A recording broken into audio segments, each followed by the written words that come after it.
Hello बच्चों, स्वागत है आपका मैथमेटिक्स एनालिसिस 2.0 में। आइए हम लोग आज क्लास 7 के चैप्टर 13 का क्वेश्चन आंसर करने जा रहे हैं, शक्ति और क्षमा। आइए इसका क्वेश्चन आंसर हम लोग चलते हैं।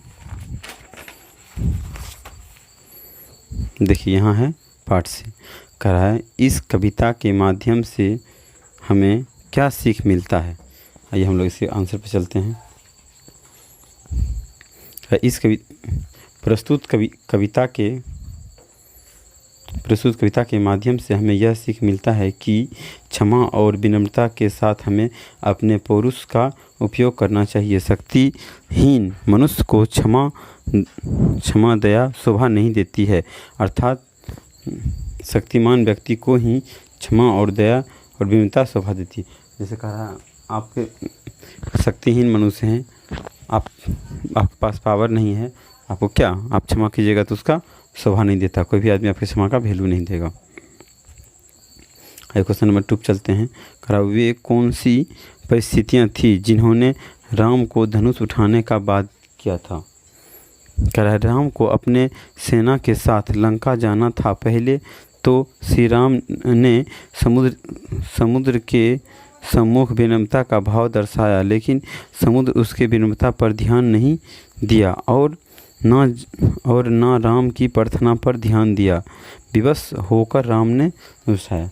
राम जी जो उतना प्रार्थना की धनुष किसके सामने, समुद्र के सामने, वो नहीं जब सुने तो उसके बाद क्या हुआ, राम जी गुस्सा आया तो उसके बाद क्या हुआ, धनुष उठा लिए। निम्नलिखित पंक्तियों के अर्थ स्पष्ट कीजिए। इसका अर्थ आपको बताना है। क्षमा शोभती उस भुजंग को जिसके पास सरल हो, उसको क्या जो दंतहीन विषहीन बिनती सरल हो। क्षमा उसी सांप की को शोभा देती है जिसके पास विष हो। जो सांप दंतहीन या विषहीन हो उसे विनम्रता और सरलता होती है, तो उसकी क्षमा और सरलता शोभा नहीं देती है। अब देखिए पाठ से आगे के लिए हम लोग चलते हैं। कह रहा है, दिनकर के इस भाव से सांप कहाँ तक सहमत है कि समाज शक्ति की ही पूजा करता है। अभावहीन निर्मल व्यक्ति को समाज में कोई नहीं पूछता। इस पर आप अपना विचार स्पष्ट कीजिए। आइए हम लोग अपना विचार देते हैं। कह रहा है, हम दीनानाथ जी के भाव से सहमत हैं कि समाज शक्तिशाली की ही पूजा करता है। जो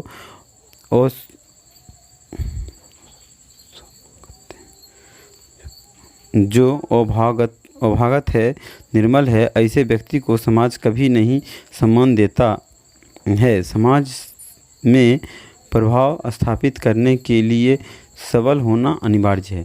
कहा, समाज में आपको अति करना है तो क्या होगा, आपको सबल होना पड़ेगा। आइए हम लोग आगे। सुयोधन को नर व्याप्त क्यों कहा गया है। इस कविता में रामधारी सिंह दिनकर जी ने सुयोधन की तुलना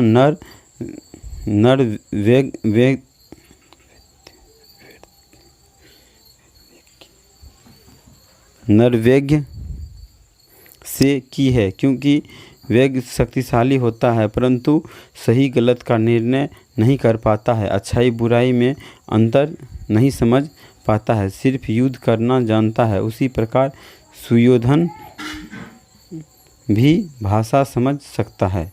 आइए हम लोग व्याकरण देखते हैं इसका। कह रहा है क्या, भुजंग मतलब होता है सांप, मणिधर सांप, फनी सर्प सांप है। कह रहा है, रघुपति रामचंद्र, रघुनाथ रघुवीर, सिंधु महासागर, अभुनिधि और समुद्र। शहर कहता है बाघ, विसल, सिलीमुख। कैर का क्या होता है, डरपोक और शक्ति, बुजदिल मतलब होता है जो बुजदिल नहीं होता है, कैर का होता है। विष का होता है जहर, महूर और कलकूट। Thank you.